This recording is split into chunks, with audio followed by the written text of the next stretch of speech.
Hello বন্ধুরা, welcome to সৌমিতাকে দুনিয়াস নিউ আনাদার ব্লগ। আজকে কিন্তু সকাল থেকে ভালো রকমের বৃষ্টি হচ্ছে আর আমি তাড়াহুড়ো করে চলে এলাম রান্নাঘরে, কারণ বর অফিস বেরোবে। তো প্রথমেই সজনে ডাঁটা দিয়ে আর সব রকম সবজি দিয়ে একটা তরকারি করে নিয়েছিলাম আর তার সঙ্গে ডাল করেছিলাম। তো বরের জন্য আজকে টিফিনে কী কী দিয়েছি চলো সেটা কিছুটা তোমাদের সঙ্গে শেয়ার করি। এই যে টিফিনে ছিল ভাত, তার সঙ্গে দিয়েছিলাম মুগ ডাল, আর তার সাথে এই যে পাঁচমিশালি যে তরকারিটা মানে সজনে ডাঁটা সব সবজি দিয়ে যে তরকারিটা সেটা দিয়েছিলাম। আর তার সঙ্গে এদিকে ছিল ডিম ভাজা, এদিকে ছিল ফল, আর তার সঙ্গে ছিল স্যালাড, এদিকে শসা, গাজর আর লেবু, আর তার সঙ্গে লঙ্কা আর পেঁয়াজটা আমি আলাদা বাটিতে দিই সব সময়। আমি ছাদে ভেতর থেকেই দেখছিলাম যে ছাদের মধ্যে কি সুন্দর দেখো গ্রিলে জল জমেছে, বৃষ্টির জলগুলো আমার বেশ মজা লাগছিল, তাই এখানে খানিকক্ষণ সময় কাটালাম এই জলের সাথে। আর বৃষ্টির জল পড়েও গাছগুলো কত সুন্দর লাগছে দেখো। আর এসে দেখলাম যে বেশ কিছু ফুলও কিন্তু ফুটেছে, ওদিকে একটা বেল ফুল ফুটেছে দেখলাম, আর তার সঙ্গে কিন্তু কিছু নয়নতারাও দেখলাম যে রয়েছে। বেশ ভালো লাগছিল গাছগুলো দেখতে, তাই ভাবলাম তোমাদের সঙ্গে একটুখানি শেয়ার করি। আর এই বর্ষাকালে গাছ এত সুন্দর লাগে দেখতে, কি বলবো। আমি একটুখানি বৃষ্টির মধ্যে বেরিয়েই এই ভিডিওগুলো করছিলাম গাছের সঙ্গে, আমারও খুব ভালো লাগছিল সময় কাটাতে, জলগুলো কি সুন্দর ঝরে ঝরে পড়ছিল। আমার বর এখন অফিসে যাবে বলে কিন্তু একদম রেডি হয়ে গেছে।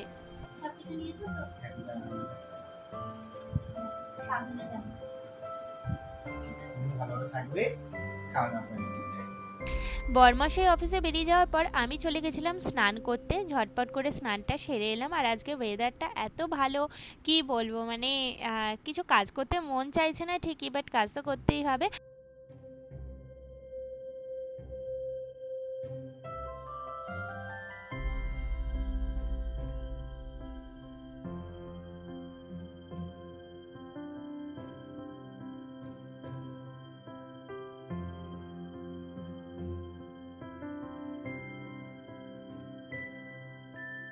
পুজো করে আমি বসে পড়েছিলাম লাঞ্চ করার জন্য। লাঞ্চে ছিল ভাত, পাঁচমিশালি তরকারি, কই মাছ আর ডিম ভাজা।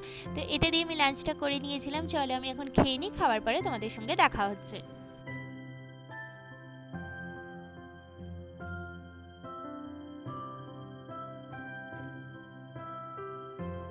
খাওয়া দাওয়ার পর আমি একটু রেস্ট নিয়ে নিয়েছিলাম, আর তারপরে কিন্তু সন্ধে দিয়ে আমি রেডি হতে চলে এসেছি, কারণ আজকে তো বুধবার আর কালকে বৃহস্পতিবার বলে ঠাকুরের ফুল আনতে যেতে হবে। আর আজকেও বৃষ্টি পড়ছে এত, বর বললে আসতে দেরি হতে পারে, তো সেই জন্য ভাবলাম যে এই বৃষ্টির ওয়েদারে কতক্ষণই বা ফুলওয়ালা থাকবে, তো এর থেকে বরং আমি চলে যাই, ফুল নিয়ে চলে আসি। আমি যখন বেরিয়েছি তখন কিন্তু বৃষ্টি পড়ছিল, তাই আমি একেবারে রেনকোট পরেই বেরিয়েছি, কারণ যেহেতু টুকটাক কেনাকাটা করব, ফুল আনবো, তো সেক্ষেত্রে ভিজে যাওয়ার চান্স থাকে আর ছাতা নিয়ে খুব অসুবিধা হয়, তাই রেনকোটটা পরেই বেরোলাম। কথা বলতে বলতে এদিকে কিন্তু আমি ফুলের দোকানে চলে এসেছি, আর ফুল নিয়ে টুকটাক কেনাকাটা করে বাড়িও চলে এসেছি। আজকে কী কী কিনেছি সেটা তোমাদের সঙ্গে একটু শেয়ার করি। প্রথমেই দেখো এদিকে কিন্তু আমি বেশ কিছু বাজারও করে নিয়েছি। এর মধ্যে রয়েছে কি বলো তো, আম। গরমকালে আমটাই তো মানে বলতে গেলে সব থেকে ভালো ফল বলে আমার মনে হয়। তো এই যে আম নিয়ে চলে এসেছি, এদিকে কিন্তু হিমসাগর আমও এনেছি আর ল্যাংড়া আমও এনেছি, দুটোই এনেছি।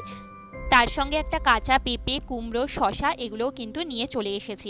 তো আর এদিকে একটু কফির প্যাকেট এনেছিলাম। আমি না এই 2 টাকার প্যাকেটগুলো আনি, কারণ এমনি প্যাকেট আনলে কি বলো তো, কফি না ভীষণ জমে যায়, মানে শক্ত শক্ত হয়ে যায়। আর এদিকে একটা নিয়ে এসেছি সর্ষের তেলের প্যাকেট। তো এই ছিল টুকটাক কেনাকাটা, কিন্তু আমটা অনেকটা পরিমাণে নিয়ে চলে এসেছি, সেই জন্যই বললাম যে অনেকটা ভারী হয়ে গেছিলো ব্যাগ, আর বন্যা এলে হয়তো একা একা নিয়ে আসাটা খুব চাপ হয়ে যেত আমার জন্য। তো এই যে আমি সমস্ত কিছু তারপরে গুছিয়ে টুছিয়ে নিয়ে তারপরে বসে পড়লাম ডিনার করতে। আজকে ডিনারে রয়েছে কি বলো তো, পরোটা আর চিকেন, মানে চিকেনের ছোট ছোট কিমা দিয়ে তরকারি। তো যাই হোক, এই হচ্ছে আমাদের ডিনারের মেনু। চলো আমরা ডিনার করতে থাকি, তোমাদের সঙ্গে আবার কালকে দেখা হবে। আজকের ভিডিওটা এই অবধি, সবাই ভালো থেকো, সুস্থ থেকো, সাবধানে থেকো। আর যারা নতুন দেখছো এখনও চ্যানেলটা সাবস্ক্রাইব করোনি, ঝটপট করে সাবস্ক্রাইব করে দিও। আর তোমাদের একটা সাবস্ক্রাইব করা বা একটা লাইক কিন্তু আমাকে অনেকটা বেশি উৎসাহ করে আরও এগিয়ে যাওয়ার জন্য। সো চলো আজকের মতো সবাইকে টাটা অ্যান্ড গুড নাইট।